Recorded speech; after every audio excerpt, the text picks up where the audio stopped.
এই যে স্কিনে থাকা, এই যে টুপি দাড়ি পরা লোকটাকে নিশ্চয়ই চিনতে কষ্ট হচ্ছে না, তাই না?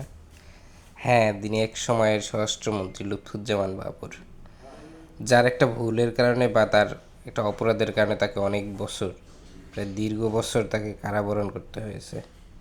এবং সে কাছ থেকে উপলব্ধি করতে পেরেছে জীবনের গুরুত্ব কতটা, এবং মুক্ত বাতাসে থাকা আর একটা বন্দি বাসায় থাকার জীবনের মূল্য কতটা।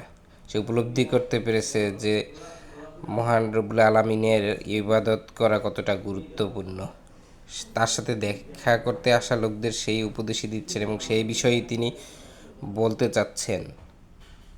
এভাবে প্রতিটা মানুষেরই একসময় জনবল, শক্তি, সব কিছু দুর্বল হয়ে যাবে। সে একসময় কত ক্ষমতাধর ছিল, কত লোক ছিল, কত প্রশাসন ছিল, কত কি ছিল, তাই না? কিন্তু কি কাজ হয়েছে?